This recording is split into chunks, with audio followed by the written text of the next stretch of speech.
We're good to go, Stefan. All right, cool.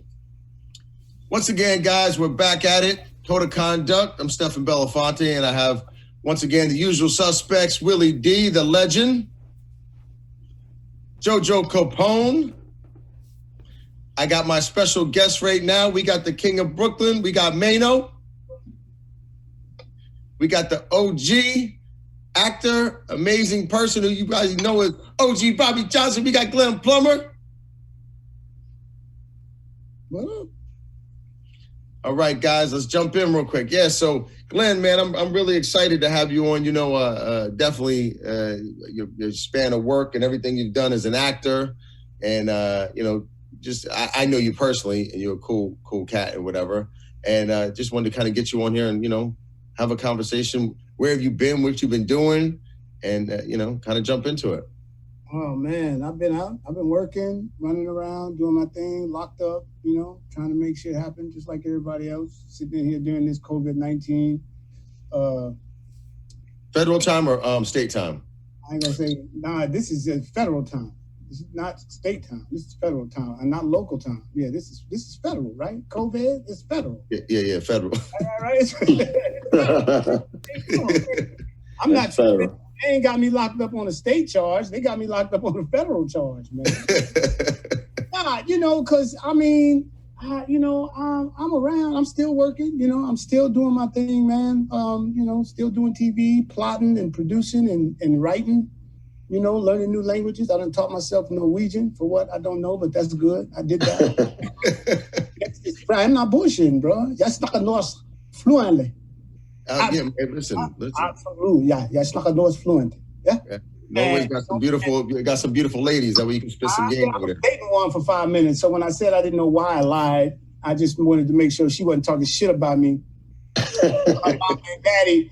You know what I'm saying? You know how you get around motherfuckers and they, can I say motherfuckers? Yeah, you can say. Okay, you know how you get around people and they be talking, she be talking to her daughter and shit. And I was just motherfuckers. You know how you get around people. I'm just like, I just didn't want to be left out the conversation. So I literally taught myself Norwegian. Oh, you know what though? Listen, by the way, learning any language is not an easy feat. Believe me, bro. I've been messing with the Dominicans and Puerto Ricans. I always figure like this, as many languages as you know, as many times as you can tell your life story. You know what I'm saying? Like you can tell your life story as many times as you want, as many languages as you can speak it in. So if you only speak English, you can only tell your story one way. You speak 2, 3, 4, 5 languages, you can tell your story as much as you want. That's a fact. That's me. Yeah, so you can tell your story over here and you can go to Norway and tell it again. I'm going to be able to go to France and tell it. I can already tell it a little in Spanish. I learned Finnish when I was there for a little bit. So, I still remember a little bit of Finnish, but not as much as You lived in Finland? I didn't live in Finland. I was over there for 5.5 months doing a movie. By the time I left, I was speaking Finnish fluently also. Yeah. I was in what am I trying to say? I was in Helsinki. Helsinki. How long was it? Yeah, I played Helsinki a couple of times. I didn't live there, but I played there a couple of times, and I met a lot of people out there. They got on Fridays. Every single Friday is a guy out there. I forgot his name, but he does a Willie D party every Friday, and they just play Willie D and Ghetto Boys music on Fridays. Do they do it at the Boulevard, or do they do it at the? No, at his home.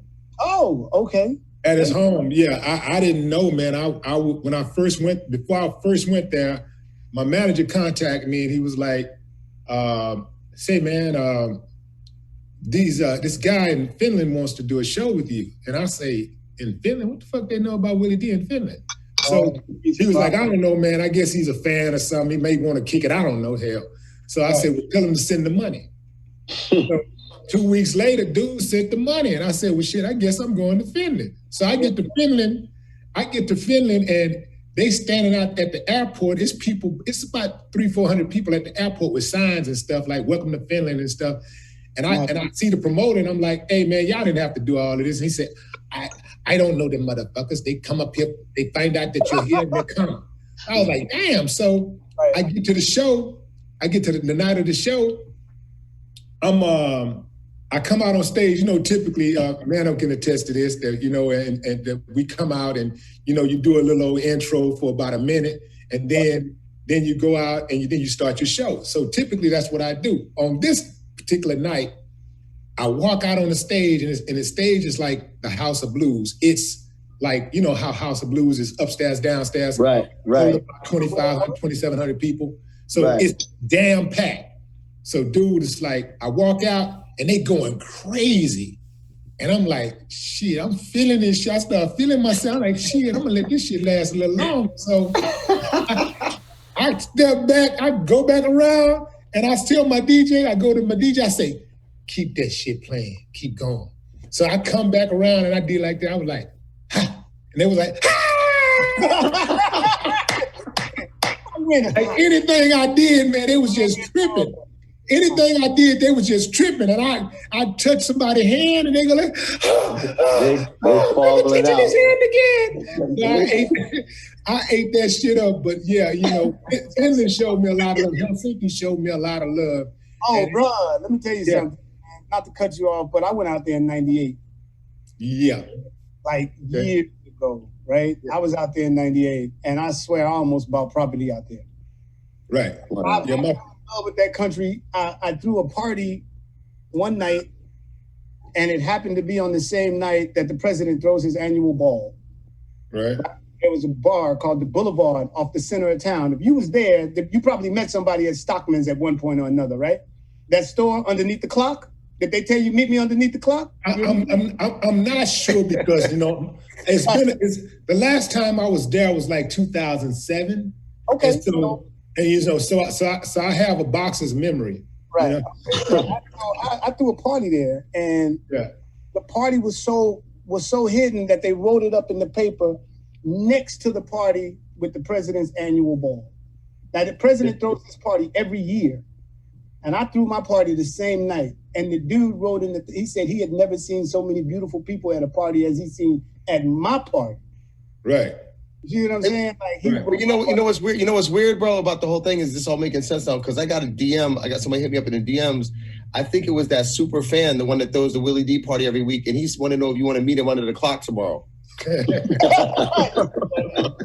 dude right here, man. But seriously, I understand where you're coming from, though, because I'm gonna tell you something. The reason I started dating the Norwegian girl that I dated is because I was in Finland. And I used to tell brothers this all the time. And I don't know if I should say this out loud on this thing, though. Probably not. If you got to say that, you probably shouldn't say it, bro. No. Say it. It's the secret snow bunny place. If you ever go to Scandinavia, dark like any one of us is, and we got all the shades covered right now, any one of us go to Scandinavia, take some condoms. What? So is Finland part of Norway? No, Finland is a country on the other side of Norway, and Sweden is in the middle. Okay. Norway, Sweden. And Norway. So the girl you was dating was from Finland, but she spoke Norwegian?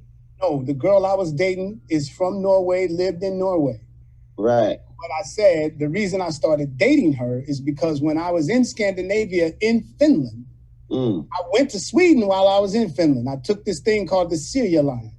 And we got on this thing, this cruise ship, and it's 12 hours from Finland to Sweden. And all you do is get on Friday night, get on at 6 o'clock, you go pack your shit in your room, and then you go party till 6 o'clock in the morning. And that's when you arrive in Sweden. You sleep for a little while, get up, go to Sweden, drink at the bar till like 4 or 5 in the afternoon, and then you run your ass back to the boat because it's leaving that Saturday, right? You get there Saturday morning, it's leaving that Saturday afternoon. And then it's 6 that evening till 6 in the morning back to Finland. Right? So it's I've been to Norway. I've been to Norway before. Where'd you play that? You played let me guess. You played what do they call that festival? You played the festival? No, it wasn't a festival. It was a club. It was in a section of Norway that was kind of like a downtown area that had nothing but clubs in the area. Yeah, you were in Oslo. Oslo, that's a fact. Yeah. I was in Oslo. You're in Oslo, yeah.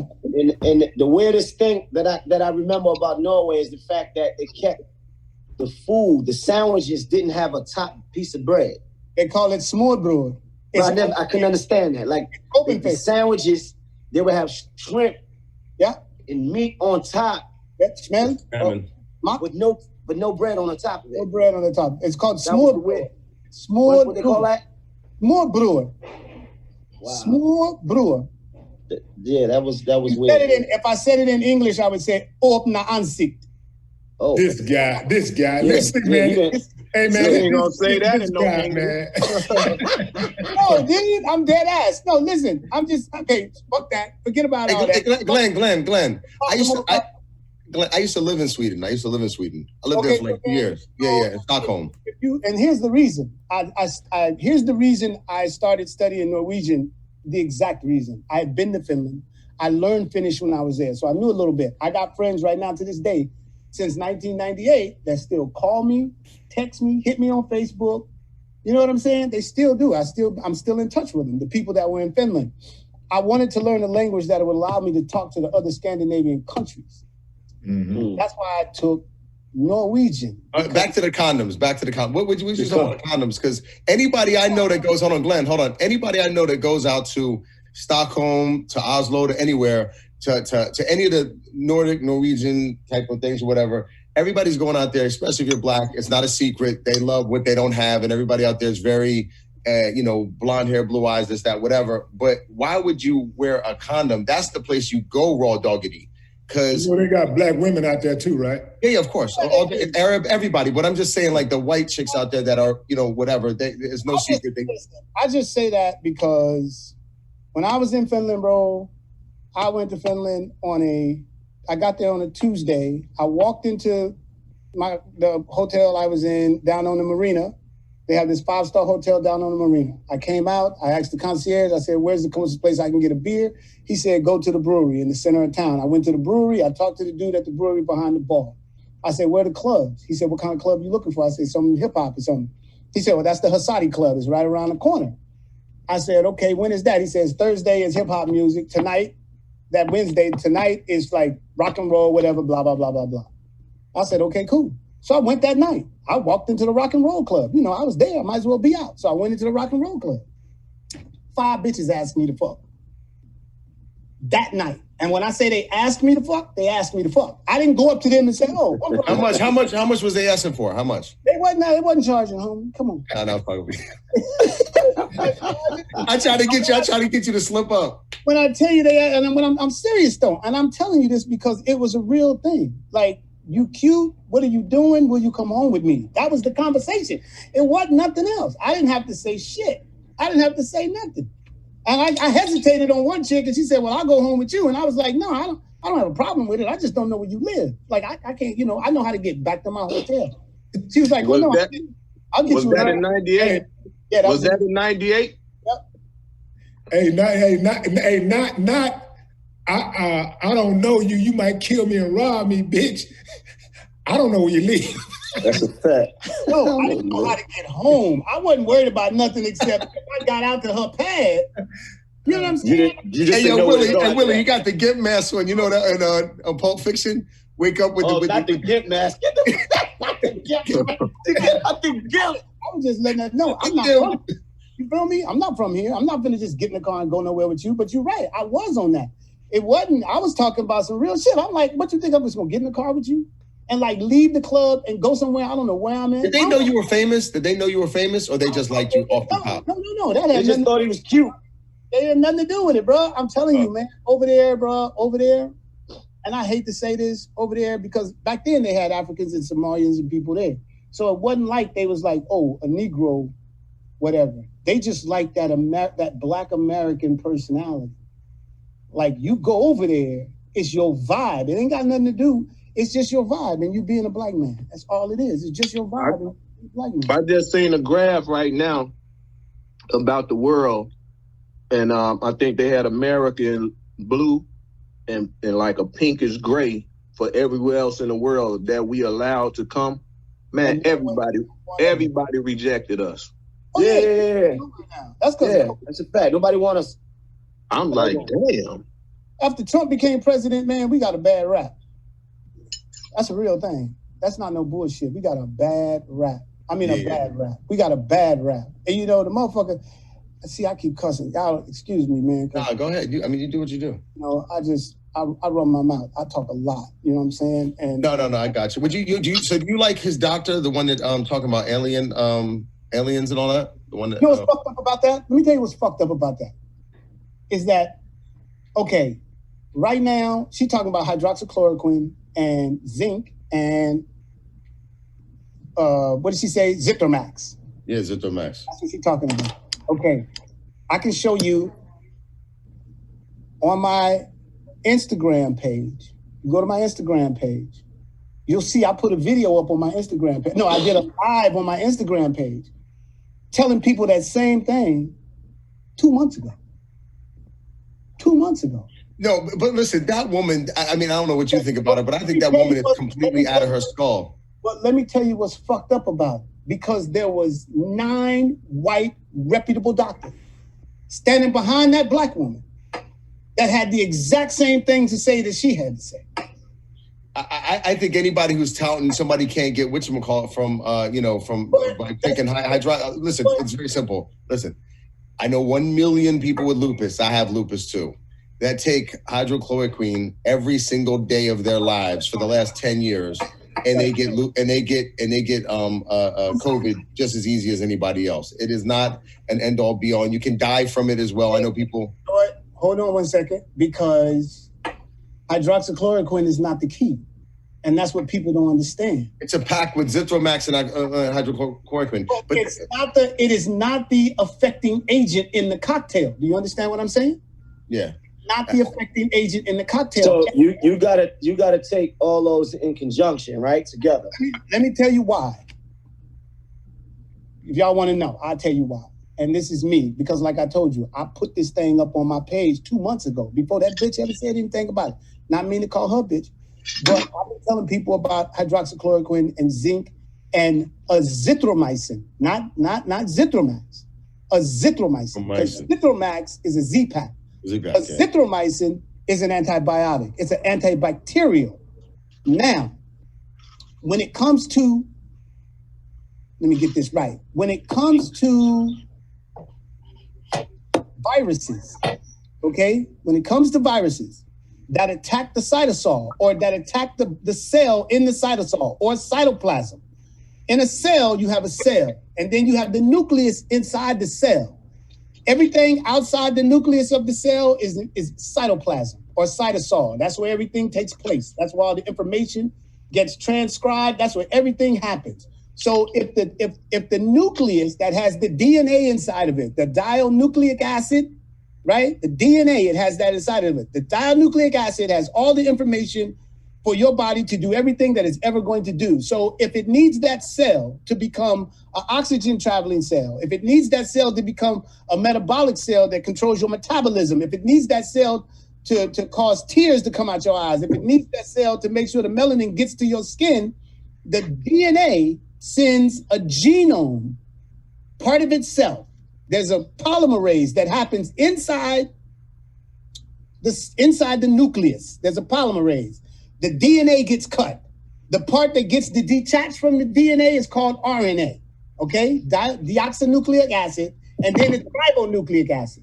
Now, once it gets detached, the polymerase it fixes the DNA so it's whole again. They take that little piece, and now it's RNA. It's called mRNA, message ribonucleic acid. That ribonucleic acid is a genome, and it's passed outside the nucleus into the cytoplasm of the cell, right? That's what happens. Now, it has all the information on it for the RND, ribonucleic dependent ribonucleic polymerase, to transcribe it into whatever it's going to be. That ribonucleic dependent ribonucleic polymerase transcribes the genome. It puts a 5' cap on it. It puts a 3' tail on it. It transcribes it into something that can be read by ribosomes. The enzyme reads it, and it tells it what it's going to do. It translates it into amino acids. Amino acid plus amino acid plus amino acid gets translated into proteins, and the proteins carry out the instructions of the DNA throughout the body. So if it wants the body, if it wants the cell to be hemoglobin and it wants it to attach to oxygen and take oxygen throughout the body, all the information is in the protein, right? You feel me? And I told you all that to tell you this. A virus is protein material and fatty tissue that gets sucked down into a cell. And on the inside of the virus, there's a genome. It has a 5' cap and it has a 3' tail, right?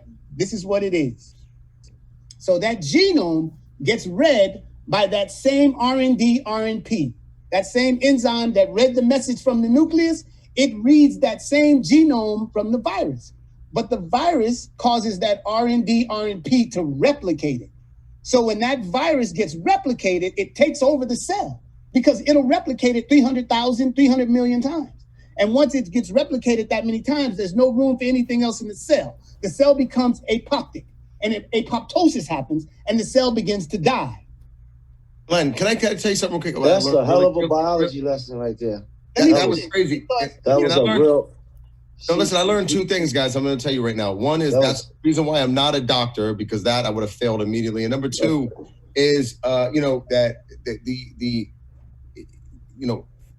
I think there's so many crazy things that are happening with this, with COVID, that, in everything that you said, I got the gist of some of it. Some of it I'm not going to, lie and say I caught. The gist of it because I didn't finish, and you didn't let me finish telling you what exactly happened. So let me tell you what happens, and then we can talk about it. Okay. So listen, here's what the deal is. I told you about this RND, RNP, the ribonucleic dependent and the ribonucleic polymerase. That's an enzyme that reads the genome and replicates it, right? Mm-hmm. Okay, so the virus can't do anything to you unless it can be replicated. Okay? So when they tell you things like a virus goes inside your system and it hijacks your system and it makes your system replicate it and then it destroys everything. That's what's going on. But if it can't be replicated, it can't do any of that shit. You feel me? You follow me? Yep. Okay, so here's the business. Zinc inhibits that replicase. Zinc stops that replication from happening. You get it? The reason zinc is not in your cell all the time is because it's an ion. And the cells don't allow ions inside of them. But the hydroxychloroquine acts as an ionophore. You feel me? It acts as an ionophore. It opens the cell so the zinc can go in.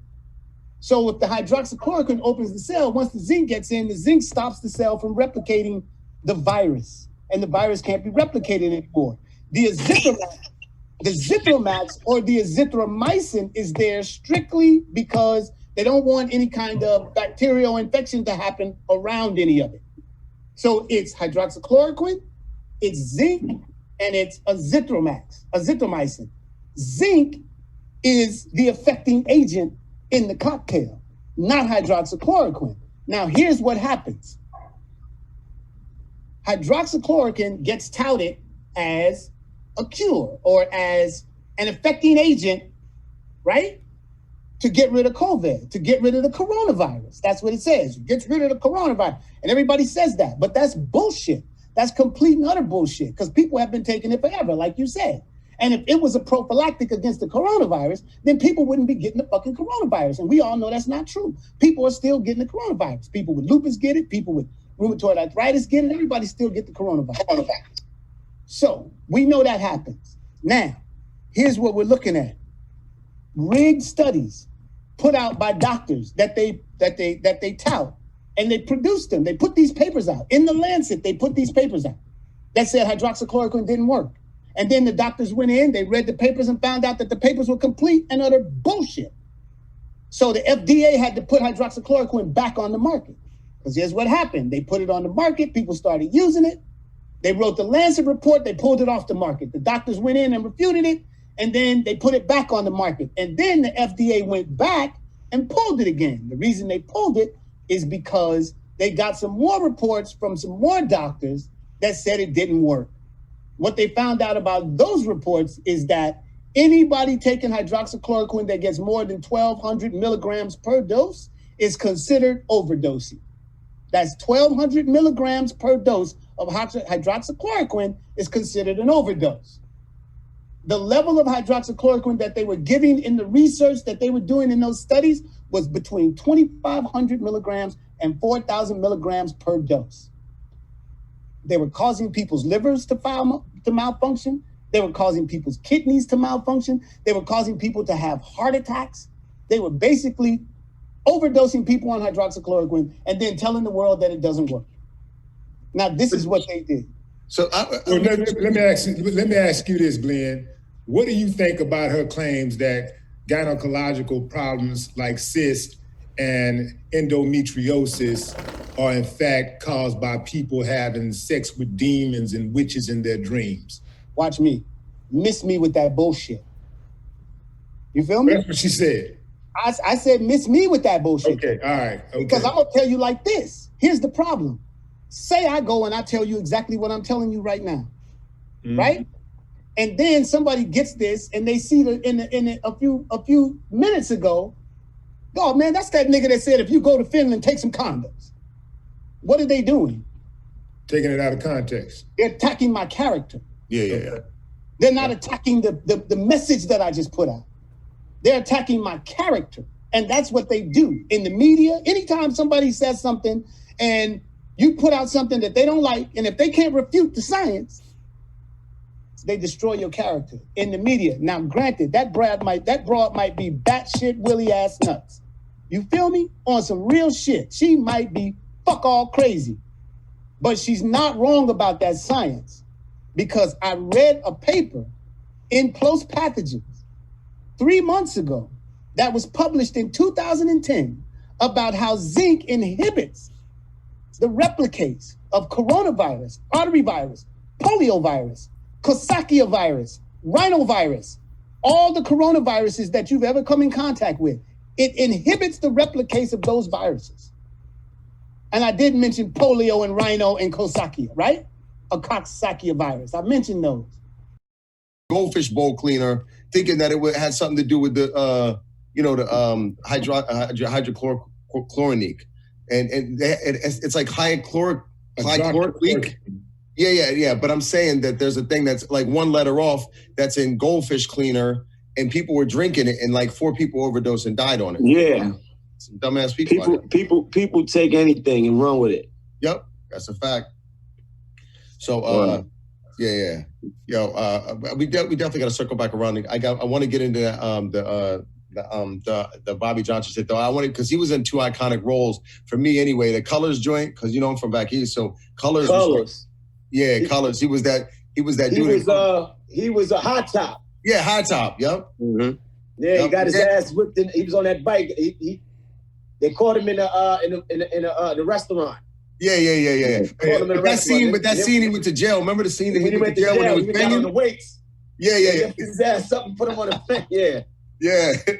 Yo, that was dope. And then obviously the Deuce nigga, he said, Deuce, OG Bobby Johnson. Hey, but for the sake of balance, we need to switch over to Maino first and then come back to him. You know, I think Maino and him. I'm saying let's continue. Well, let's wrap that little pony up right there, and then switch over to Maino so we can bring that balance.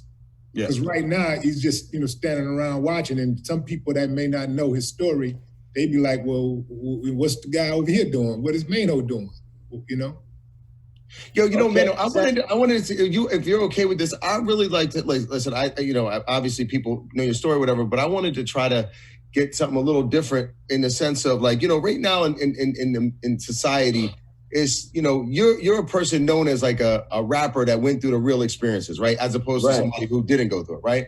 But I think there's a lot of kids out there in the streets and in life and just in general who fantasize. They fantasize about that they are this person that they're not, and it creates these problems in life nowadays. Like, you got to understand real quick, like, think about it. You have had a transition throughout life. Like, it's like when you listen to Mobb Deep and they said, yo, no matter how much money I get, I'm gonna die in the projects. Obviously, Prodigy and Havoc moved the fuck out of Queensbridge. Like, that's not the true narrative.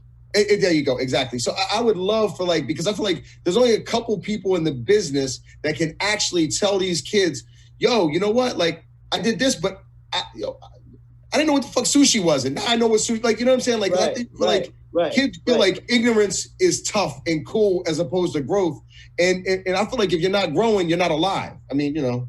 That's a fact. It's a good thing that you brought that up, because I wanted to bring that up. What Maino said, there's a clip he got with recently went viral, where he was talking about how these guys, they got it reversed. These rappers become rappers and then want to be gang members. As opposed to gang members on the street, they trying to get out. They trying to become rappers to get out of the gang. And that's always been the true narrative. Yes, I definitely want to get into that piece right there. That was on the money. Yeah. I feel like a lot of people don't talk about it. Yeah, because you know what, right?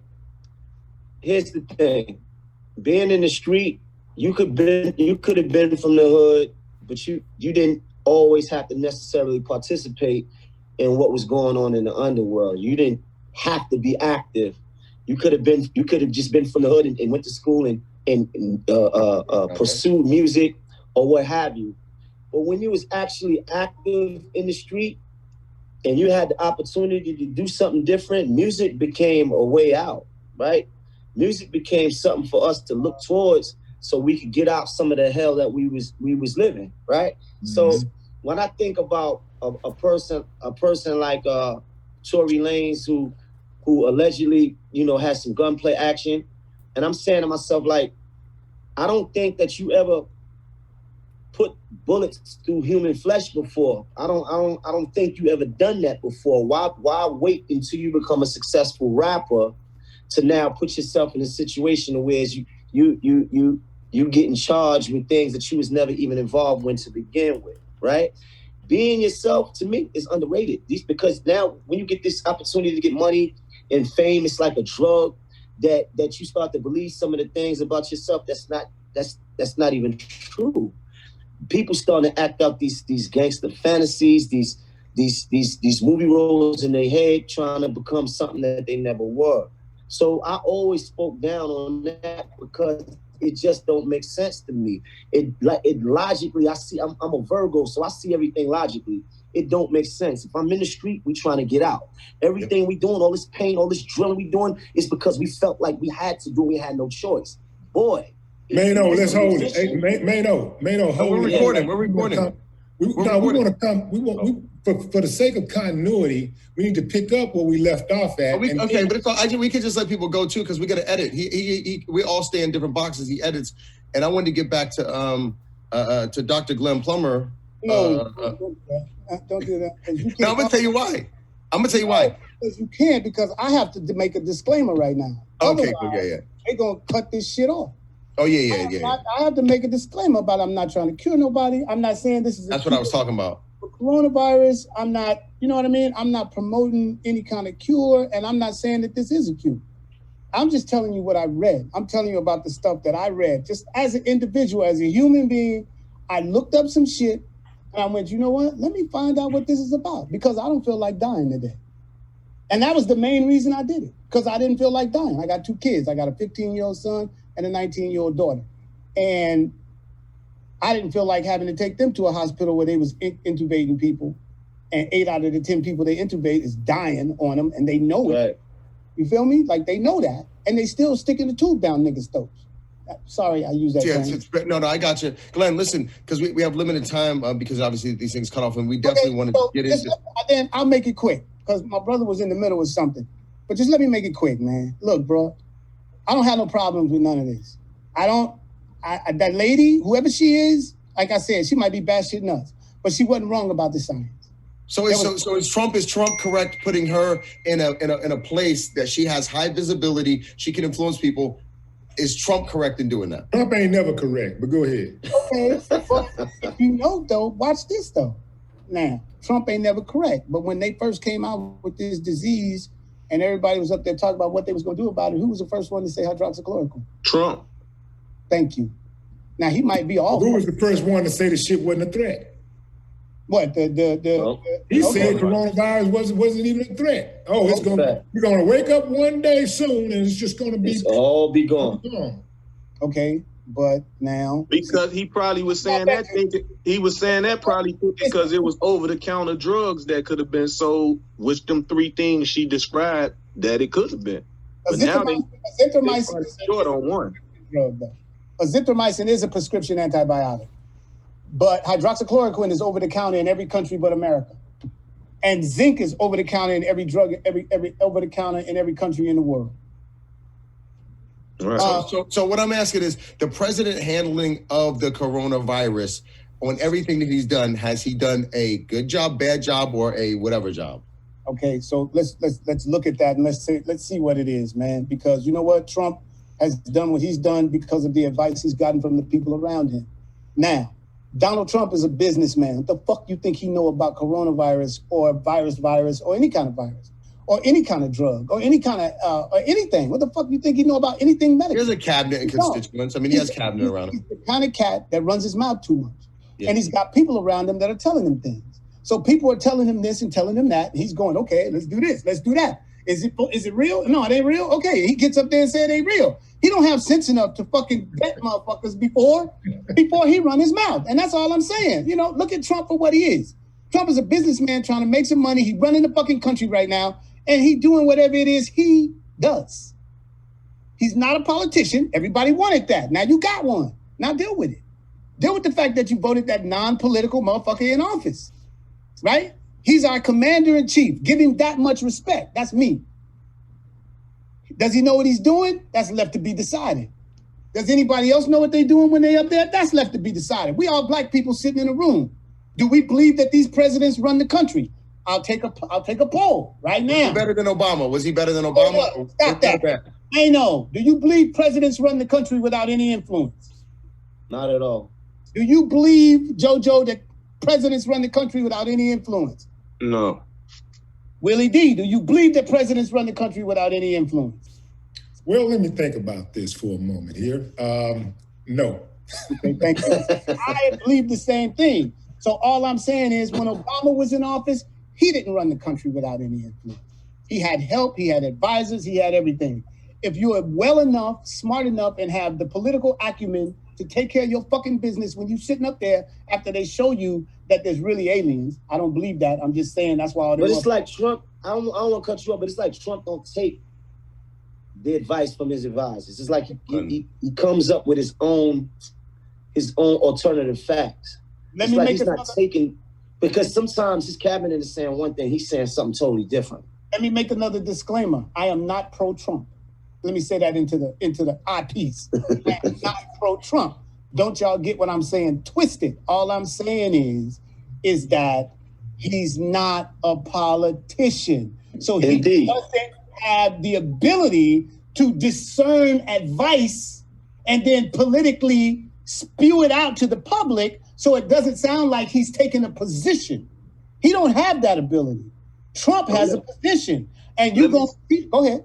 Let me say this. So do you think he done created a wave because not being a politician, but running for that job? Because Will Smith said he was going to run. Now Kanye saying he going to run.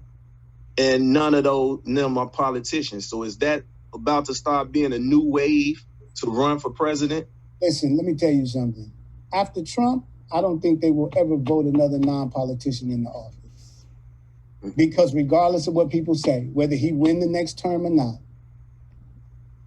not only him being there, and not that he's done it, but him being there and being the person that he is, has made other countries believe that America is now a mockery.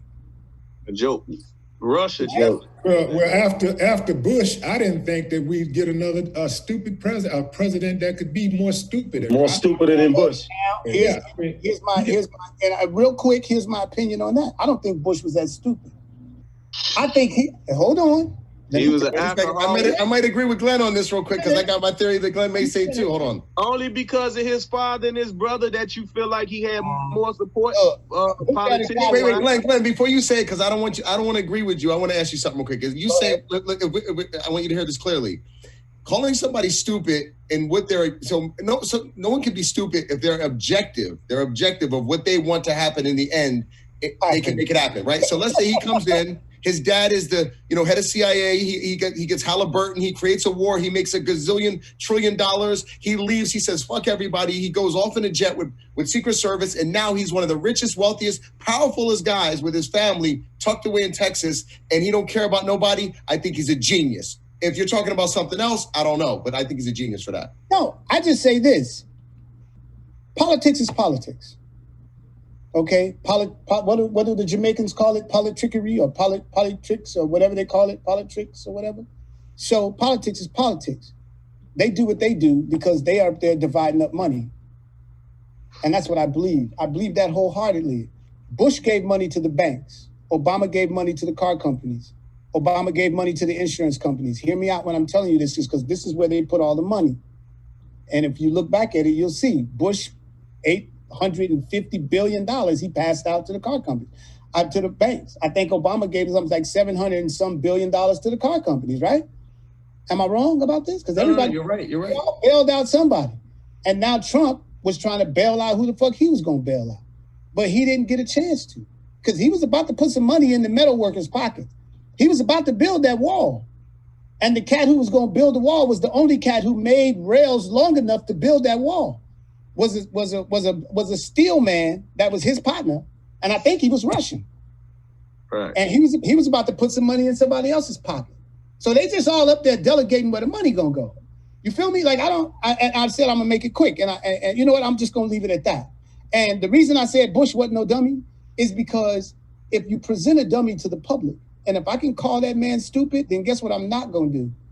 I'm not gonna vet him as hard as I would vet an intelligent man. And I'm not going to do his checks and balances. I'm not going to look at what he did and find out what he's doing, because he's a dummy. If I can call you stupid, I don't have to look into your shit. I done labeled you, dumbass. Go on about your business. Oh yeah, he did that, but he's a dummy. And like you said, now he's sitting somewhere filthy rich. With Secret Service. Yeah, well, I'm not going to let you get out of here, Steph, like that and let it go on record that George Bush is a smart dude. No, for his diabolical plan that he wanted to do. But that's just a fragment of who he is. That's one. It's a big part. It's a huge fragment, but it's a fragment of what he is. At the core, he's still a stupid motherfucker. You know what I'm saying? Like his daddy, his whole thing, just like Trump, his whole thing was structured. His road to riches, his whole road to fame was already set up and structured. So all he had to do is just step on into it and just do what the people, all of the pieces are already in place. So all you got to do is just say, you want me to do this? I do this, I do this, I do this. Y'all know how it go, man. The dude is still dumb. Just because he got money don't make him smart. I never thought he was a smart person. I said his game plan was smart. The game plan worked to perfection. Now that's all good, but he's still a dumb motherfucker, But where did he go to school? Huh? Where did he go to school? He went to school somewhere in, man, I hate to say this, but I don't know. I'm just asking. Somewhere. The dude, he went to. The man, but he also went to an Ivy League school outside of Texas. But the man went to college, and the man he got at least a C average in an Ivy League university. Well, nepotism will get you that. But then not only that, we already seeing all these cases of how these millionaires pay their kids' way through school. We see that, so we can't even agree with that. You see what I'm saying? Like the lady and Dr. Dre and them, they just had in that little whirlwind where the lady, did they give her time? I don't even know. I think they gave her 7 months. Yeah, they gave her 6, 7 months. Yeah, so that don't even count. Like that don't. The brother been rigging the polls forever since he been in governor of Florida. So like none of that. It's just. It's a lot. On a different subject, Glenn. On a different subject, real quick, because we kind of jump around on this show because it gets repetitive. Cool. So we were just talking when you were signing back in. I was talking with Maino and stuff or whatever, and he's from Brooklyn, and in Brooklyn right now, especially in the music business or whatever, there's a big gang culture in Brooklyn, obviously. And we were talking about your roles with in Colors and also in South Central. When you did those roles, and you were convincing to me, what I didn't know you at the time. So when I saw you had a certain. I mean, that OG Bobby Johnson is legendary. I mean, there's songs made about it. anyway, I guess Maino can talk to you about it or whatever. We were just talking about this, but the gang culture. Do a lot of people come up to you and talk to you about that? Is that like a big part of your life, or is that just? Cause where was you born and raised, Glenn? On some real shit. Like, I just got off the phone with my best friend in the whole world, and he just got back a week ago out of Soledad. 20 years, 10 years before that, 8 years before that somewhere else. And he did 9 years in there, and then he did 15 years in Soledad.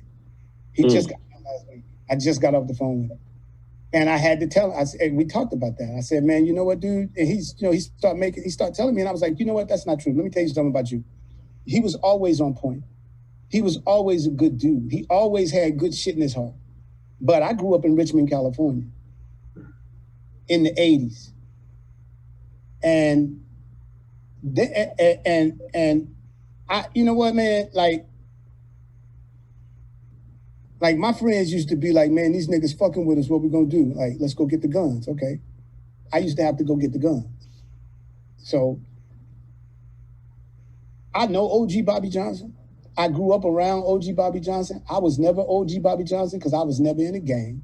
That's right. I owned a pistol. Niggas shot at me when I was young, and I shot at niggas when I was young. And I grew up in the life. I was the little dirty kid at the end of the projects that the project kids didn't want their kids playing with. This is some real shit. I'm not kidding you. My mom was on welfare. She cleaned white people's houses when I was 5, 6, 7. How did you find acting? Okay, now that's another story, because I was always smart. I was no dummy. By the time I was in the 4th grade, I was taking algebra, speed reading. Fucking at 3rd grade, I was in algebra intro. I was doing speed reading. I had English, whatever bullshit. I was going to school after school when everybody else went home. I had another class at 3:00 because they realized I was smart. By the time I was in the 4th grade, I was going to a gifted elementary school that was 2 hours away from my house. So when other kids was getting up at 7:30 to be in class by 8:00, I was getting up at 6 to ride the bus 2 hours to get to school when I was 10. At 11, I did it the opposite direction because we moved out there by the school, and then they put us there. So I had to go to school 2 hours in the other direction. By the time I was in the 7th grade, teachers couldn't teach me shit. By the time I was 14 years old, I wasn't smart no more. I was carrying a gun. Me and all my friends. And I woke up in the morning and tilted my hair this far to the right, because if I didn't have it just right, motherfuckers gave me shit. I put my face on. You know what I'm saying? I had to mean mug my way through my neighborhood, get on the bus, go to Berkeley and see my dude, take my hat off, drop it, take my gun, put it in his drawer, and then go hang out with motherfuckers that was banging on drums and shit. So I had a very, completely engulfed, encircled life with peace and love and all that shit, because I was right there in Berkeley, California, when the People's Park and the riots and free love and the 60s and bell bottoms and all that bullshit. I'm 59 years old. I'm 58 years old. I'll be 59 in a few days. So how did the transition happen? Where was the transition from being that gun-toting dude to acting? So, high school, knucklehead, bullshit, all that. Never graduated. Got my GED, became a welder. Went back to college, was going to pre-med school. Took an acting class and found something I loved.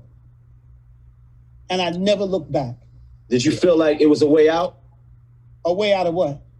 The street, the life. To get out, all I had to do was hop on the bus and go up the street for about 15 minutes. My neighborhood was fucked off. Let me tell you why. In 1970s, we had something called a program in our school where you could leave school as a plumber, auto mechanic, a carpenter, high school. Vocational class, right? Yeah. Vocational classes. The late 70s, they cut that shit out. Mm-hmm. Then they had something called the CETA program. I'll make this quick because I know we ain't got a lot of time. They had the CETA program, the Comprehensive Educational Training Act, where they paid us $235 every 2 weeks to go to a skill center and learn a trade. We did that. By 1980, that started in 74. In 83, it was ended. They cut 82, it ended, gone, nixed.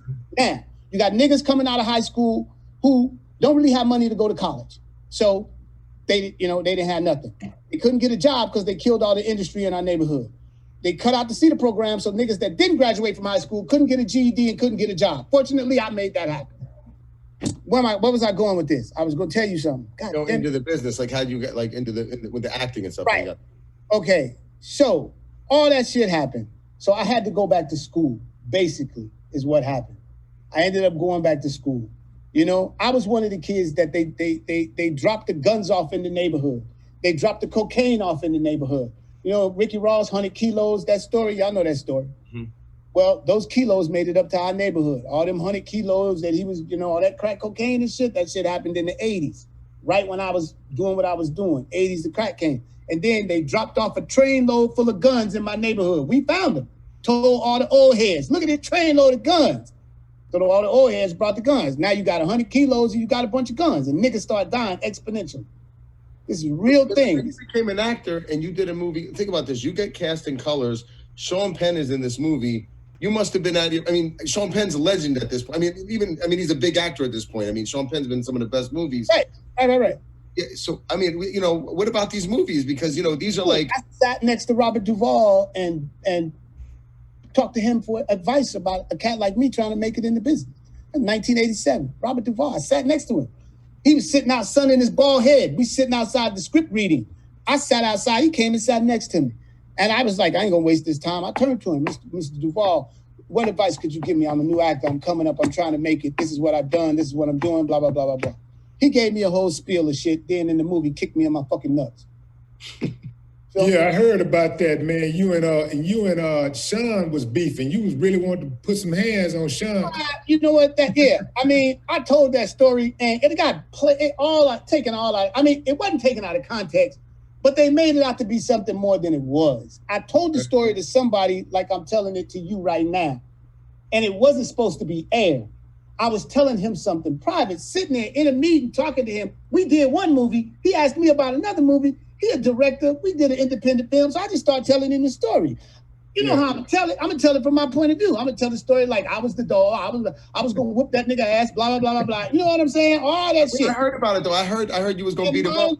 Why didn't you fight him? What happened? Just tell me. He didn't have no fight. He hit me. I hit him back because they changed the choreography.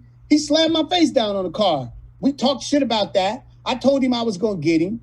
Blah, blah, blah. He didn't care. No, he didn't care. He's like, fuck that. I don't feel pain. He didn't give a fuck. You know what I mean? So the whole time we was on the set, I'm going to get you back for slamming my face on the car. Yeah, whatever. So by the time we got to the point where I was supposed to get him back, it was like months later, man. I was like, okay, whatever. But then the choreographer remembered, the fight choreographer. So he changed the choreography. He didn't tell Sean. So I punched him between the eyes because he didn't move like he was supposed to move. So then he didn't even do nothing. We kept going. And then after that, I think he went back and told Robert Duvall. Because Robert Duvall came back right in the next take and kneed me in the nuts. And that wasn't in the script. What part was that they gave you the cup? What part was that where they gave one of the guys on the set gave you the cup to protect you? My stunt double, John, what was his last name? Oh, I can't remember. But they had it out for your ass. They had it out for you. He gave me a cup and he told me to put it on. And I was like, why? Ain't no groin shots in the movie. And then he said, just put it on. So I put it on. And then he came back like 5 minutes later. And the old school elbow pads, not the one with the plastic on them, but the material ones. Yeah. He told me, put that between the cup and your nuts. And I was like, dude, why? And then I found out why. Because as soon as we got through that scene, Robert Duvall came in there and choked the fuck out of me. Like he had me by the windpipe like that. I couldn't breathe. I couldn't talk. I couldn't say shit. He had me like this. And he just kneed me in the balls. Bam! And if you watch the movie, you'll see it. It's like, it's funny. You got a lot of gangbangers as fans from that, from whatchamacallit, from when you did South Central? I ain't even gonna lie. I did South Central, dude. That gave me street cred all over the United States. Big facts. People still come up to you and say OG Bobby Johnson, right? To this day. If I go to New York, man, and I ain't nothing saying about niggas in New York, and not that they whatever, but niggas in New York will walk up to me, nigga, and bow down. And that ain't saying nothing about them being punks or soft or nothing like that. But they respect that OG Bobby. You're a legend, though, bro. You're a real legend in this game. Big facts. That's a fact. They give me props when I go to New York. More props than I get when I'm in LA. You know, if I'm in LA, I'm down by the, you know, what you call it. Well, that's because familiarity breeds contempt. I guess it does. I'm sure it's the same way for Maino or Jojo, you know.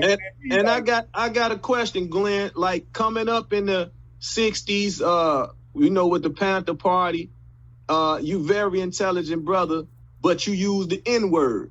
Do that even But bother you see, I just roll out my mouth like water, bro. Right.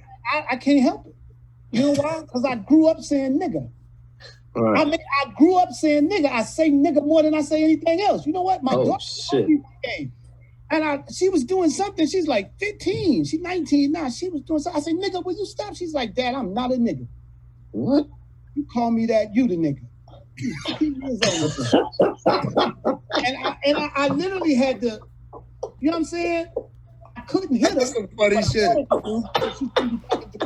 But you know what? You think that's from just being around the homies all the time? You know what I'm saying? All goddamn time. Yeah. And you know why? Because here's the thing, bro. Here's the thing. Now, if I'm in front of my mama, this word and curse words will leave my frame of thought. Right. They will go away because the dialogue I have in front of my mother is the dialogue I've always had in front of her. Right. I do not curse in front of my mother. I do not use certain words in front of my mother. I just, it's ingrained in me that way. Right. And I'm talking Hey, how often have you been, I was going to say compared, but not compared, but as far as like people telling you that they remind you, you remind them of Dick Gregory. You ever get that? No, not really. Man, you remind me of Dick Gregory, bro. Like even like young version. You know why? Because in all honesty, I save these kind of conversations for private conversations. Like I don't tell people this shit when I talk to them. Like doing this right now, I'm doing this because of you, Willie, and you, Stefan. You know what I'm saying? You two other brothers, that's no disrespect, but I don't know y'all like I know them. And he told me to come on the show. If not for you, I wouldn't be doing this. Willie D, as I'm saying, that's directed at you. If not for you and who you are, I wouldn't be sitting here right now. My man called me and told me to come on the show. And, you know, I don't do this shit. I don't talk shit to people like this. I saw you on a couple of these talk shows. You was talking to Vlad, whoever that motherfucker is. You know what I'm saying? I saw you talking to some people, and I really respected the shit you had to say. But with the, not to cut you off, with the knowledge you have, these are platforms you should be on to enlighten a lot of brothers about a lot of stuff we don't know about. Exactly. But at the same time, take my number and call me, nigga. Oh, for sure. For sure. Call me, nigga. That's without saying. That's without saying, but how they say each one teach one, this allows you to teach thousands and millions. Did you hear what you just said? Yeah. Each one teach one. Right. That's the platform. You run into me, I'm gonna teach you. You go teach somebody else. Right. That's right. That's right. That's cool. Right. Right. You a true G. Take his number and call him, nigga. Call him, nigga. Call me, nigga. You see how it came out, though, man? Take my number and call me, nigga. Hey, if that ain't some Dick Gregory type shit, what is, man? Yeah. Hey, Glenn, you missing? Hey, Glenn, the only thing you're missing is, Take my number and call me, nigga. Oh, yeah, right. Huh? I can do that, huh? Yeah, huh? How you get here? I like when he start doing that, huh? Hold up. Yeah. You know what? Shut the fuck up. You don't know what you're talking, huh? Yeah. Man, don't ask me no stupid ass question like that, man. Yeah. Martin called me about 48 hours before he died, huh? That's right. Huh? He called me just like Malcolm. Now, what's the difference? And I told him, I said, don't go to that meeting. Don't go, huh? Don't go, huh? Yeah, big man. R.I.P. Listen, Glenn, I really, really appreciate you coming on, and you know what, and Maino as well, and you know, I mean, listen, I'm gonna be honest with you. I really feel like we should be continuing this at some other point because we got to have you back on, and Maino obviously is gonna be back on. The time is flies when having fun. Hey, but I want Maino to speak on that those rappers becoming gang members after they become rappers. Perfect, but let's all hang up real quick and do that for 10 minutes, because I'm going to be honest with you, Maino, I think that's actually a really good thing. If you were talking to him about, we could just hang up and redo it so that way it doesn't. You want me to come back? But come back. But I wanted to say something. If you talk with Glenn, because I think the overall premise of South Central was, obviously he was this gangster, whatever, but he got a clarity on what the streets was really in the gang and this and that. And that's what I was talking to you about, is like you grow up in life and you kind of get a clarity on what shit is sometimes, whether it's good or bad, but it's growth. And obviously I think that movie worked well because, as we can all see, Glenn is a person of amazing growth because of where he's come from and what his knowledge and where he's gone. So I think that would be a good thing for y'all to share that. You know what I'm saying? Thank y'all for having me on the show, bro, and for just hearing me out, bro. Because we can't see you, Glenn. I can't see you. Oh, there you go. Yeah, it's just slow. And I'm just saying, man. I'm to the point. I'm like this. And this is one thing we got to do as people. And this is why I say what I say. We got to stop telling these motherfuckers what we getting ready to do. Every time we get ready to do something, every time we try to make a move as a culture of people, we get up in front of America and tell them exactly what it is we getting ready to do and exactly what it is we trying to do. And we got to stop doing that. That's why shit don't ever work for us. And we don't get it. They ain't figured it out yet. Al Sharpton, Jesse Jackson, all these, everybody. We telegraphing, huh? Yeah, man. When you want to hit a nigga with a shot, you don't telegraph it's coming. You sidestep that nigga and go, look at this. Bye-ya. What do we do when we get ready to do something? Every time we get ready to do something, we just jump up and tell them what we going to do. We need to do this. We're going to march from here over there. We're going to do all this other shit, man. And I just feel like, like the whole thing about the coronavirus, you know what I mean? Now, I told y'all all that shit. We talked about hydroxychloroquine. I didn't even tell y'all that there's a supplement that does the same thing that hydroxychloroquine does. It's called quercetin. I put that shit on my live thing too. I thought you were gonna say I put that shit on everything. I put that shit on the set, nigga. No. I told people, Gee, Bobby Johnson. Quercetin, which is a supplement, over-the-counter supplement. I can show it to you. I bought some of it. And all it is it's for high blood pressure. But it's an ACE2 inhibitor. And ACE2 enzyme is the only enzyme that the coronavirus can attach to and drag down into the cell to get inside your cell. The ACE2 enzyme is the only one that the coronavirus can attach to and get in the cell. And if quercetin has some kind of inhibitory effects toward that enzyme, that ACE2 enzyme, you know what I mean? Now that's why they would get upset at Dr. Say, because he done cell therapy. He cleanses the cells. And that's the problem, because zinc is a natural cell cleanser. Mm-hmm. Right? It stops germs from replicating inside the cell, intracellular, not extracellular, but intracellular. If you could put somebody on a zinc regimen, yes, a zinc regimen, and a quercetin regimen, to get quercetin inside, it'll act just like hydroxychloroquine. It'll act as an ionophore and open the way for that zinc to go in and do it. And it's all over the counter now. You don't even have to worry about the motherfucking doctors. You got quercetin, zinc. All you need is, a bunch of garlic and some echinacea golden seal. You might be all right, Right, if you a series. I got some supplements right here that's elderberry, zinc, and vitamin C all in one.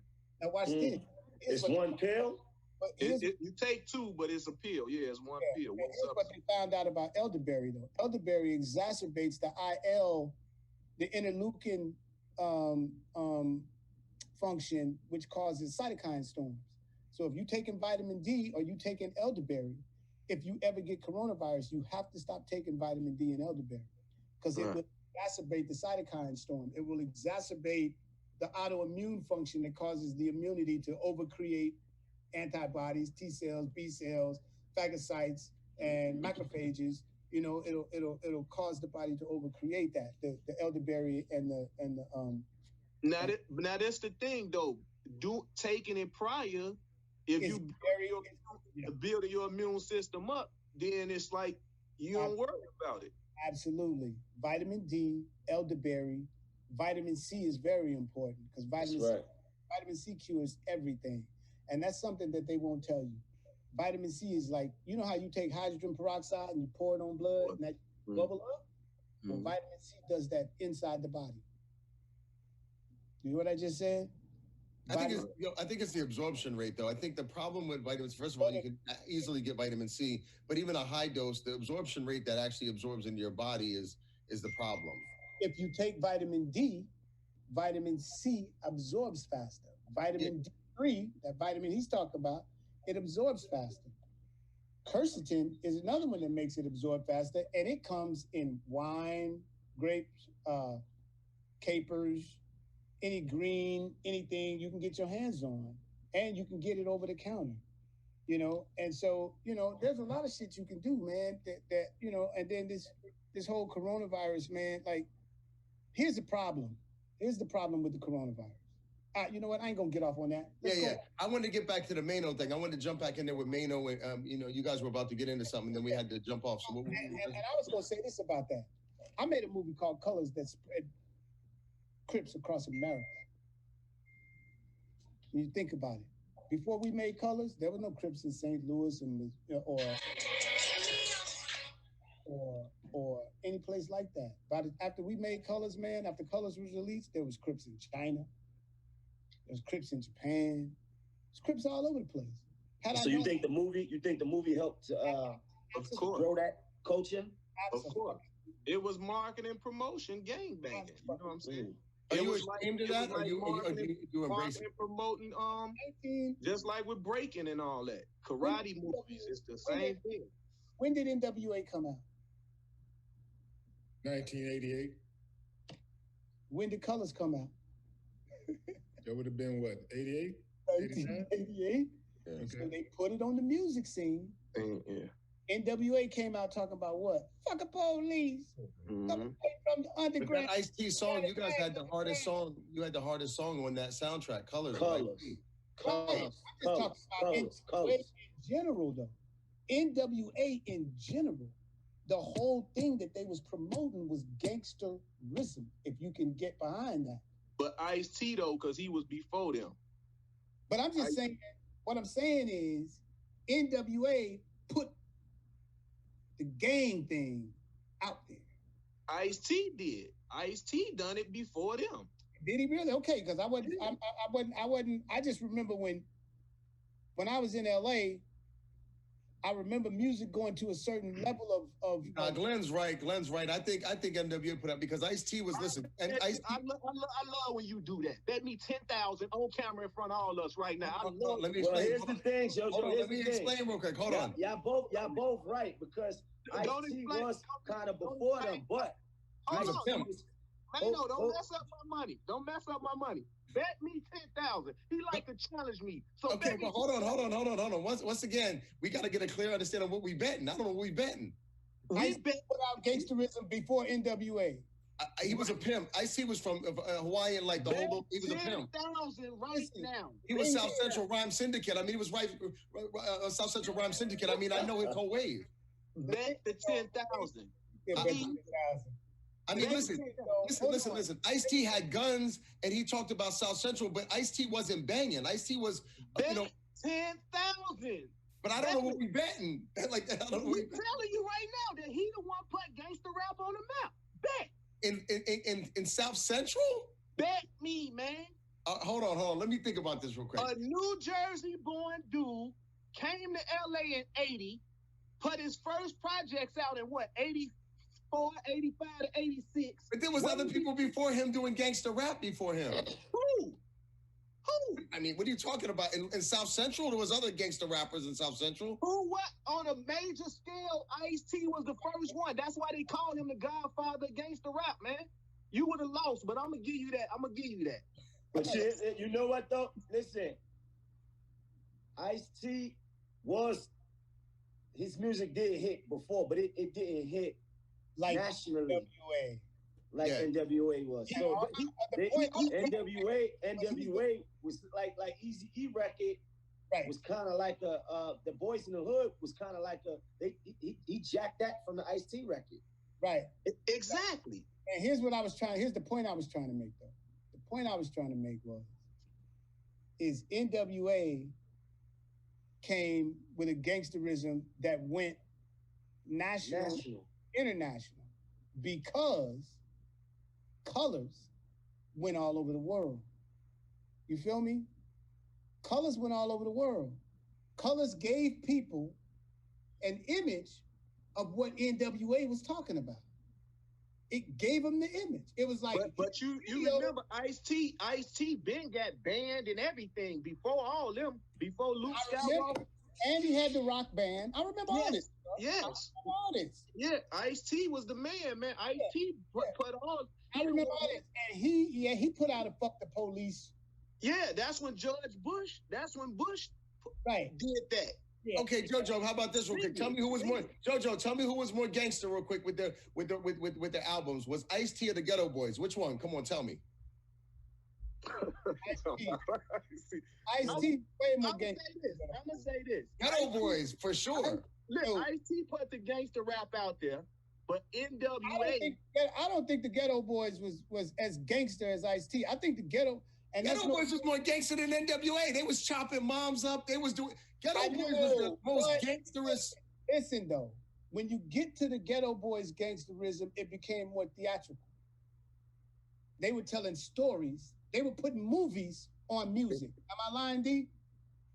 You there? They were putting movies. Yeah, you know, and that's the way we made the music. We did that consciously because what we wanted to do is we wanted to make the records a reflection of life, because in life you don't have everything is just not all bad or all gangster or all love or all betrayal. It's not all sweet.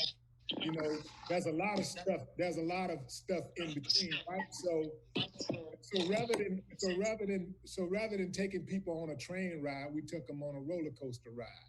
So you're going like this, and it's not just the streets. It wasn't just the streets. It was social, political, economical commentary. Exactly. And NWA, which Ice Cube wrote that for them. Ice Cube done that for them. But when they first came out with Easy and them niggas, when they started talking about riding down the street in my 6'4", there wasn't nothing political. There wasn't nothing social. But on that same album, they had Express Yourself on that same album.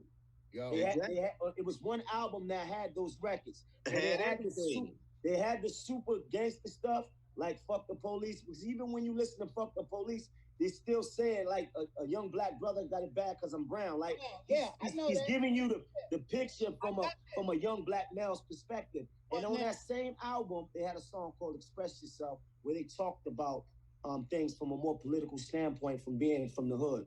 Right. But if you remember the narration in between the albums, do you remember when the nigga said that shit that, oh yeah, motherfuckers in LA think they're serial killers? Do you remember that? No, I don't remember that. Remember that shit? Motherfucker was talking about because gangsters is going around how they was jumped into the club, they had to go kill a homeless. And that shit is in the album somewhere. Y'all listen to that album. And that they got that narration in between when they be talking. He said, yeah, motherfuckers think they're serial killers. Nigga, it's gangbang. Exactly what he said. Nigga, it's gangbang. I don't remember. I don't know. It's in there, I'm telling you. So it was the skit? Was it the skit of Yeah, one of them skits in between the whole, you know what I'm saying? And that shit was on the street. So when I say, because what I remember about NWA was that when I first heard it, I was like, hold up, I've been to them fucking neighborhoods. I've been down there. Why are they telling people what's going on in the neighborhood? You know, they had a game called baseball down there, right? Who knew what baseball is? You know what baseball is? Willie? No. You know what baseball is? You know what baseball is? No. I'm guessing knocking somebody's head off with a bat. What looked like a big white baseball? My head? I mean, motorcycle helmet. Oh. Motorcycle cop helmet. Looked like a big baseball. right? Motorcycle cops stopped riding by the neighborhood. You know why? Because niggas would hide in between cars. And when they came by, they would knock the motherfucking head off with a baseball bat. And they called it playing baseball. That's what niggas in LA was doing. So what happened? So what happened to these great times? He said, what happened to these? I don't know, man. I don't know. Cause they put Rodney King out there on our ass. Yeah. Just like with slavery, when they shot one slave, they shot one slave in front of 1,000, and they was feared. I always wondered why they didn't jump his ass. He only had 6 shots, if not 1 shot, in his double barrel shotgun. I still will never understand that. That's a question that could never be answered. Help say that again.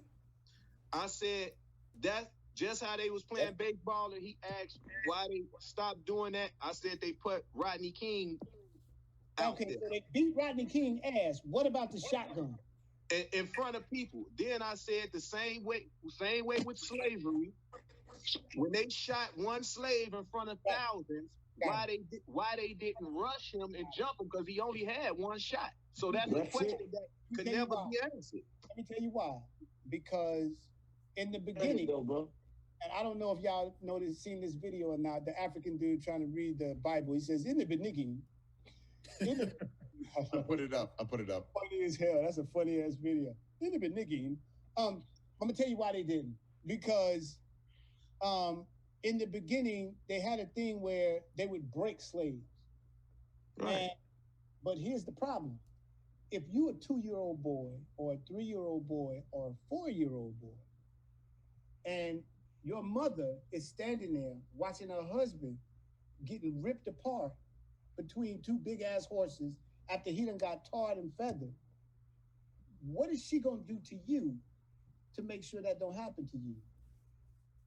You'll instill that fear in you. That fear. Yeah. That fear is embedded deep in the womb. You feel me? Reinforce that fear. At a very young age. By the time that fear was in the womb. So when you came out, you was already in fear. You was born with the fear. Who said that? It's Maino. That fear was in the womb. Your camera froze. Yeah, you're frozen. See me? There you go. Right. That fear was embedded in the womb. That's all I'm saying, man. So yes, there were times, but what they don't tell you is, man, there were pregnant females. That's right. That led slave revolts, bro. Pregnant females that led slave revolts. Niggas led slave revolts. I said that word again. Black folks led slave revolts all over the Caribbean, all over America. We was constantly fighting slavery. We wasn't no what do they call melanated folks, biology major, Glenn. It's consented. We weren't consenting slaves. We weren't never consenting slaves. No. We fought slavery tooth and nail. And y'all get a chance, check out the Tula, T-U-L-A, the Tula Revolt. That's in Curacao. Right. That's another one. That's the Dutch. The Dutch was doing it though. Yeah, that was a Dutch Haitian revolution in Curacao. That's the reason they don't allow Haitians or Jamaicans or Cubans or any of those West Indian black folk to come over here on boats. That's the reason why. Because they have a different mentality than we do. As Americans in Africa, as Americans, as melanated people in America, we have a kinship with these white folk. And I know y'all don't like to believe it, but we do. We like these white people. We don't want to see them hurt. We just want them motherfuckers to leave us alone. You feel me? That's a real thing. And not to cut you off, it's crazy because I was just watching a brother and a sister, I think in Detroit, holding a young boy down to the police come because he robbed an older white man. But then it's like the older white men that's Ku Klux Klan leaders, they shooting down our young boys, and it's the double standards. It just gets not a double standard, though, man. Listen, if you get kidnapped by a certain person, take Patty Hearst. Y'all might not remember her, but y'all might remember her story. Patty Hearst was kidnapped by the Lebanese Liberation Army, the SLA, the LSA, whatever it was, Lebanese Liberation Army, and she got something called Stockholm Syndrome. This is a rich white girl. She got kidnapped by these people. She was with them for about 4 months. She sympathized with them and then became one of them. Robbing banks with these motherfuckers. Yep. Now, we got kidnapped 400 motherfucking years ago. So why don't you think we got a little bit of Stockholm syndrome ourselves? We are a nation of kidnapped victims. That's the shit they take. They labeled us as slaves. We weren't slaves. We were kidnapped victims. A whole nation of fucking kidnapped victims. And that number keep going up and down because some people just say 92,000 only was slaves, because I just was watching something where it was nowhere in the world you could come all the way from Abyssinia, the motherland, to America on them little boats that they had with that wind current. It was nowhere in the world that they can do that. They like to tell you that, but Africans traversed the world before on those little boats, and they got artifacts and everything in America that says we was here first. Oh yeah, of course. Okay, so and also because I just did the ancestry.com ancestry thing the other day. I gotta wait 6 weeks for it to come back. But I was just watching like the natives. I guess I DM it to all y'all, but it's a thing on the natives, how they were saying that they was all, we was already here too. Hey, no, turn your phone. The Indians, the original Indians, the Antachwan, if you look it up, the Antachwan were here, and the Indians that you know as Indians, the feathered motherfuckers with the woo woo woo and all that bullshit, they are a mixture of white people and Antachwan. They're not the original Indians. They murdered all the original Indians. All those Indians you see are European mixtures. They're natives. You look up the word native, somebody born in the land of born in the land but not of the land. Right? They're born there, but they're not of the land. The Tachuan, the African Indians that were there before these European-looking Indians, that's who they stole the land from. And then later on, they called all those people colored because they didn't want to have to call them Indians. So they called them colored. And if you have a C next to your name, your great-grandmama have a C next to her birth certificate, she was probably a Tachuan. Glenn, I saw something to kind of back up. There was just a documentary on it with this police officer, and he was talking about, when the Jamaican, when like the shower posse came to New York and stuff, how the violence that they put out was unheard of at the time, how they rained it down on New York. When you were talking about that's why they don't allow any of those people to come to this country, because we have, like I said, Stockholm syndrome. Mm-hmm. Americans, we have Stockholm syndrome. Mm-hmm. Just think about it for a second. That's a fact. I believe that. We are in this country.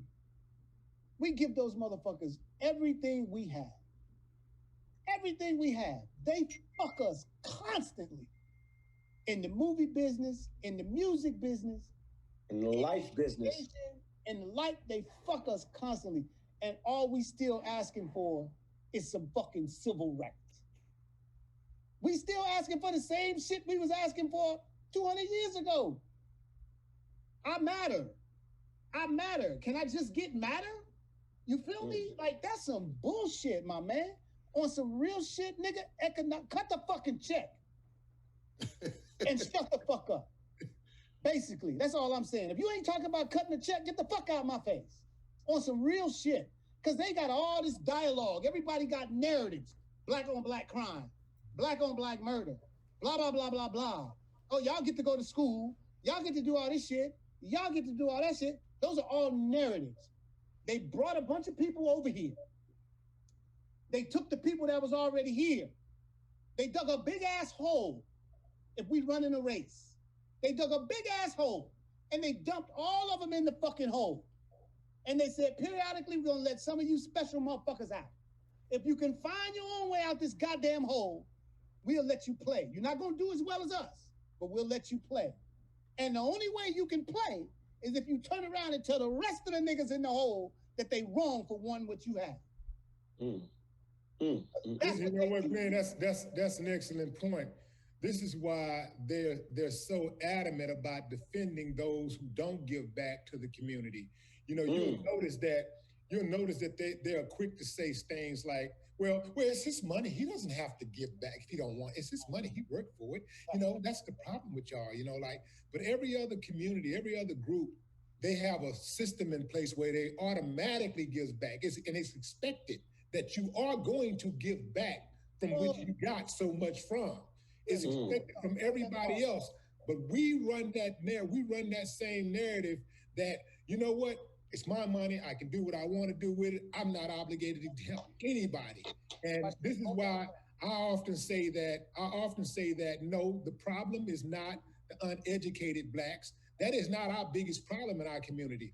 The biggest problem is those motherfuckers who know, those who are educated, those who have made it out, who can actually help the rest of us, but turn their fucking backs because it's easier for them to just forget about everybody else and just go out and just peacefully live their life and do what they want to do for themselves and their immediate family.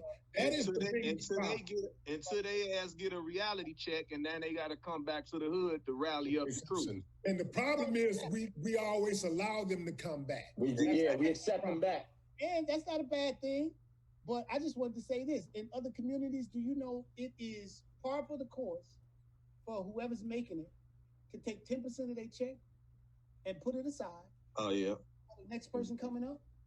Mm-hmm. And I think if Oprah and LeBron and every other basketball player, Jordan, and just any of them, I don't give a fuck. They all make an exorbitant amount of money. I used to make the same kind of money. I mean, not as much as them, but way more than I ever believed I could make. And if somebody had to hit me the game and gave me the sense of cooperation and culture and, you know, that I have now, if I'd have taken 10% of my money and just said, okay, you know what? I'm going to take 10% of my money. I'm going to send it over here for the next motherfucker that come. Just in case he want to do something, I can help him. Mm-hmm. You feel me? That's where I'm at right now, man. Like, I'm like... You got 10% for me? I got 10, not for you, but I got, Are you picking and choosing? Don't pick and choose. But listen, but to his point though, I have started to, I'm doing it more than I used to back in the past, but I figured out the structure. I figured out how to actually do it because, you know, growing up, you know, once you become something and you never had nothing and then all of a sudden you got something, you know, I do believe if you're the type of cat that's like me who want to see everybody win, you know, you feel a little guilty, you know, that you're the only one got it and nobody else around you have it. So you try to compensate by just giving and you really don't have a plan behind it. You're giving your money out away as fast as you're making the money. You're giving other people money and trying to make sure everybody else got a nice ride and everybody else got a nice home and everybody else got a pocket full of money. So this is what I'm doing. You know, I get an advance, then, you know, all my sisters and brothers get an advance every time I get an advance. I'm not thinking that when I get that advance, I'm giving up, actually, I'm not looking at it like I'm giving up 30% of my income. And this is before I even start paying back my 30 or 40% in taxes. I'm not thinking along those lines. I'm just thinking, I got it. You know, I got it. I want them to have it. And not just my sisters and brothers, but so many others in my family and close friends. So after I figured that out, I'm in a position now where I let my people come to me with a real business plan and say, okay, let me see your plan. What is it? And then I put them in positions to where they can make money and where they can actually become self-sufficient and where they can, you know, take their finances to levels that they never even thought about. And I've been doing this and it's beautiful to watch family members who have always struggled financially all of a sudden become self-sufficient and independent. So we got that. I think all of us sitting right here right now, we have the ability to do that on various levels. And it's just a matter of being conscious of that. Like I feel like my life would be wasted if I just come here and I just get for me and mine and yeah, my kids got it and all that. And that's it. That's all I did. With all of the knowledge that I have, with the access that I have, with the resources that I have, I only used it for me and my immediate family. I think that's selfish. Now let me speak on this. I've done everything you just said. I had liquor stores, restaurants, real estate, manufacturing companies. Done all that. All of that went down the drain. It was a waste of money because people felt that they didn't have to hustle for it, so they really didn't care in a way. So whereas that I would have to have my kids come from school, my oldest daughter come from school and work the register in the restaurant, and it was like she shouldn't have had to do that when I got sisters and brothers that can do that. You see what I'm saying? And pass back down to them. But it's like I go to Germany for like 2.5 months or so throughout the grinding, come back, my little brother then the liquor store is over. Yeah, you ain't got to go into details, man, but we understand. Yeah, but I'm just saying it's like to where I said now, if I hit $1 billion or something, I'm gonna just live off my interest and I'm not gonna be concerned because I don't feel guilty no more. I've done that. Well, I don't feel guilty. Let me tell you something. Everything that you're talking about, I did that same thing and lost so much money. I lost. I took a bunch of L's. But again, I figured it out. I figured out how to do it in a way where I don't get hurt. Like now, my philosophy now is empower. I will help you as long as it don't hurt me. That's right. So you empower them. I was helping people and it was hurting me. So right. You're just giving the money away. Yeah, I figured out how to help other people without hurting myself. Right. And that's a conversation me and you can have. I'm pretty sure after me and you talk like in depth, I'm gonna be able to change your mind. And when you hit that $1 billion lick, you're gonna go ahead and help some other people out. But you know what? Not so much of helping. It's like wherever I go and whatever I do and they choose to do, I sponsor it. But I'm saying, as far as like me taking something, or you're right, because I do say I buy that 9-bedroom or 12-bedroom house from the ground, and they all just live out of there, and they got to take care of the maintenance. Like what more do you want to be done? You know, everybody want a big mama house. It always been a big mama house in our generation. But Maino, I want to hear Maino's thought on this because Maino obviously comes from a certain part of Brooklyn. He's got a lot of different people and around him that he came up with. How do you deal with a situation like this? Well, I personally started giving back a number of ways, right? So when I come from Bed-Stuy, so it was a time when I was just not giving back at all. And what I would do was basically get my money and buy my cars and just live because I had been so down that now I finally got an opportunity to live legally.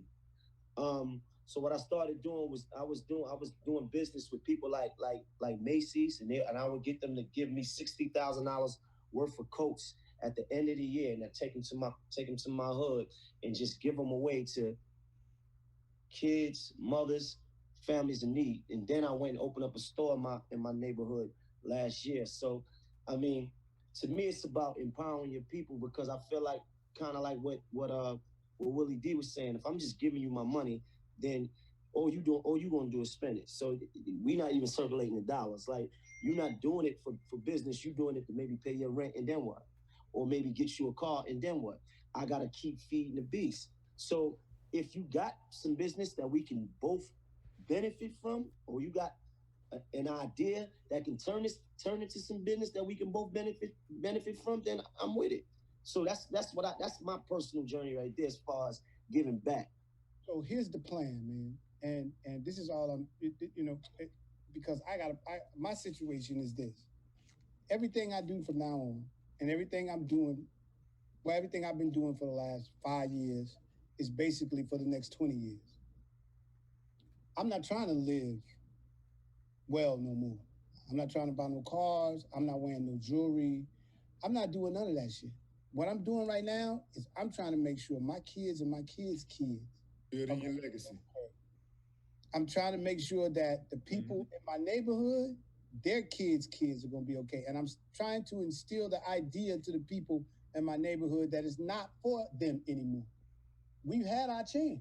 We've done our shit. We fucked up. Drop the ball. All we can do is make it better for the next motherfucker. I'm not paying the light bill no more. I'm not giving you no money to buy a car. You feel me? If you need some groceries, I might throw some groceries at you. You know what I'm saying? But fuck all that dumb shit.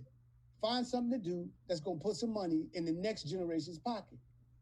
That's what we need to do. That's what we need to start doing. We need to start doing for the next generation until we catch up with the motherfuckers who've been doing that for the last 400 years.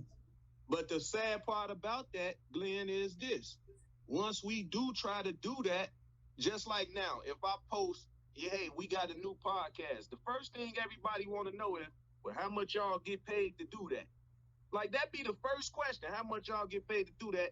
And then that'll determine if they even want to get on the podcast or not, because they feel like you're going to make money off their hardships, as they say, because of the questions that we might ask. It's crazy. So we can't promote what we invest in because the people gonna shy away from it. So it's like you hear Cameron say it all the time. Anything he invests in, he don't like to attach his name to it. Or a lot of people say that. You gotta have with them though.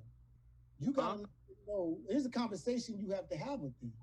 You gotta let them know that that's an individualism that's been preached to them their whole lives. It's something that's been poked in their brain. It's called individualism. And that's what they do to us. And they do it to kids all the time. People don't see it. Kobe Bryant came out of high school playing basketball. Michael Jordan quit in his junior year, started playing basketball. LeBron James came out of high school, started playing basketball.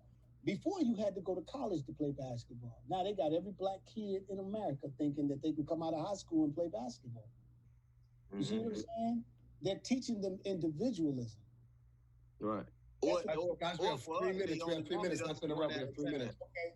But that's what they've been doing to us all this time. So anytime somebody start asking you about money, you have to tell them, listen, it's not for me. It's for my kids and my kids' kids. And it's going to be for your kids and your kids' kids. Stop asking me how much money you can make and start asking me how much money it's going to make your kids later on. That's how you build. Guys, but you know what? We can wrap it up. We can wrap it up on that. Not to rush it. Let me start again real quick. Yo, I love what you just said, Glenn. I think that I think everyone's probably in agreement with you in some form or fashion. But like I said, as usual, this has been an amazing show. Definitely want to get you back on. Want to get Maino back on, and talk about more stuff. The time is just flown away. I can't even believe it's been almost 2 hours. Almost 2 hours talking. Damn, 2 hours already? Yeah, 2 hours already. Pretty crazy. So I'm gonna be honest with you. I could do this all day. Yeah, well, we're going to have you back on. Hey, anything you want to talk about, anything you want to rap about, we can talk about. Meaningful information. You have my yeah, Glenn. I know you don't like you didn't like when Steph said it, man. But you the goddamn doctor, dog. You the doctor, man. You goddamn words. I quit my health insurance when we was on the phone. Syllable words, man. You the doctor, dog. Dr. G. But do me a favor, Stefan. You can get each one of these brothers my number. And if y'all want nigga. And y'all nigga. One-on-one, nigga. Yeah, because I'm a school, biology teaching ass about the word nigga. Niggoose. Niggoose. What up, my niggoose? Because you know what? I need that program taken out of my brain. I ain't going to tell them. I need that program removed from my terminology. Because it's in there. And Jojo, you call him in the morning and I'll call him in the evening. Exactly. But see, you got a guy like Tupac that made the nigga good, never ignorant, getting goals accomplished. So it was a negative that put a positive to it. So it kind of, but people don't say that no more. They just stick with the nigga. Guys, we're cutting off right now. It's going to cut off. Listen, I'm going to spread everything around. Let's do this again, guys. Till next time. Invite me. Nice talking. Love. Yeah.